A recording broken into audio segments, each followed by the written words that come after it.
காவிரி மேலாண்மை வாரியத்தை தற்போது அமைக்க சாத்தியமில்லை என்று மத்திய அரசு உச்சநீதிமன்றத்தில் தெரிவித்திருக்கிறது. இது தொடர்பான கூடுதல் விவரங்களை எமது செய்தியாளர் சலீமிடம் கேட்கலாம். சலீம், சொல்லுங்க, மத்திய அரசு உச்சநீதிமன்றத்தில் காவிரி மேலாண்மை வாரியத்தை தற்போது அமைக்க சாத்தியமில்லை என்று தெரிவித்திருப்பது தமிழகத்தில் ஒருவித அதிர்ச்சியை ஏற்படுத்துகிறது. எதற்காக இந்த அறிவிப்பை மத்திய அரசு வெளியிட்டிருக்கு? இது பற்றி சொல்லுங்க.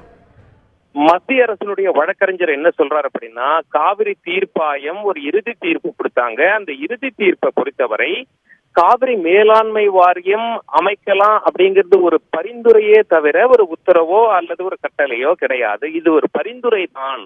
அதனால காவிரி மேலாண்மை வாரியம் அமைப்பது நாடாளுமன்றம் கிட்ட இருக்கு. காவிரி மேலாண்மை வாரிய அமைக்க சொல்லுவது உச்சநீதிமன்றமிடம் இருந்து நாங்கள் எதிர்பார்க்கவில்லை. தற்பொழுது காவிரி மேலாண்மை வாரியம் அமைக்க சாத்தியமில்லை. இது தொடர்பாக நாங்க ஒரு மனுவும் போட்டிருக்கோம். உச்சநீதிமன்றம் 20ஆம் தேதி ஒரு உத்தரவு கொடுத்திருந்தீங்க, இடைக்கால உத்தரவு. 30ஆம் தேதி ஒரு இடைக்கால உத்தரவு கொடுத்திருந்தீங்க. அதை எதிர்த்து உச்சநீதிமன்றத்திலேயே நாங்க வழக்கும் போட்டிருக்கோம் அப்படிங்கிற ஒரு தகவலை மத்திய அரசு உச்சநீதிமன்றத்துல வச்சாங்க. இன்ஃபேக்ட் நீதிமன்றத்துக்குள்ள நிறைய பத்திரிகையாளர்களும் வழக்கறிஞர்களும் இருந்தாங்க. மத்திய அரசு எப்படி ஒரு நிலைப்பாடு இருக்கும் என்று நாங்களே எதிர்பார்க்கவில்லை. எங்களுக்கே அதிர்ச்சியாக இருக்கிறது. காவிரி மேலாண்மை வாரியத்தை அமைக்க முடியாது அப்படின்னு சொல்லி மிக தெளிவாக சொல்லிட்டாங்கல்ல அப்படின்னு சொல்லி அவங்களும் பேசிக்கிட்டாங்க. சலீம், காவிரி தொடர்பான இந்த வழக்கில் 4ஆம் தேதிக்குள்ளாக காவிரி மேலாண்மை வாரியத்தை அமைக்க வேண்டும் என்றுதான் நீதிபதிகள் உத்தரவிட்டார்கள். அதற்குள்ளாக மத்திய அரசு இந்த தகவலை தற்போது தெரிவித்திருக்கிறது. என்ன, எப்படி பார்க்கப்படுகிறது?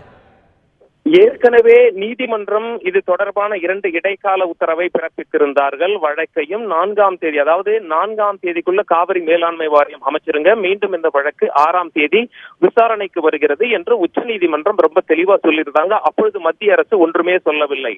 சனிக்கிழமையும் மாநில அரசுகள் கிட்ட இருந்து, அதாவது மாநில அரசுகள் மத்திய அரசுக்கு அந்த பெயர் பரிந்துரை பண்ணிட்டாங்க, காவிரி மேலாண்மை வாரியத்துல தங்கள் சார்பாக யார் பிரதிநிதியாக இருப்பார்கள் என்று.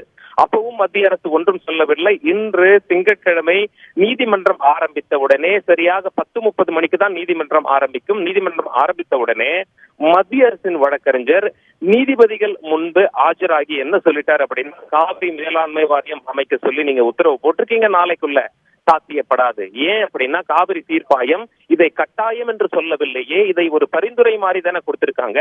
பரிந்துரை மாதிரி கொடுத்திருக்கிறதுனால இது நாடாளுமன்றம் சம்பந்தப்பட்ட விஷயம், நீதிமன்றம் சம்பந்தப்பட்ட விஷயம் கிடையாது. இப்பொழுது அமைக்க சாத்தியம் கிடையாது. இது தொடர்பான மனுவையும் நாங்க உச்ச நீதிமன்றத்துல போட்டிருக்கோம் அப்படின்னு சொல்லி சொன்னாங்க.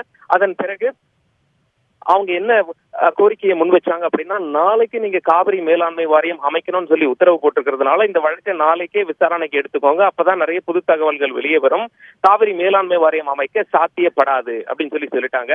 நீதிபதிகளும் கொஞ்ச நேரம் ஆலோசனை செய்த பிறகு என்ன சொல்லிட்டாங்க, இந்த வழக்கு நாளை மதியம் 2 மணிக்கு விசாரணைக்கு எடுத்துக்கொள்கிறோம் அப்படின்னு சொல்லிட்டாங்க.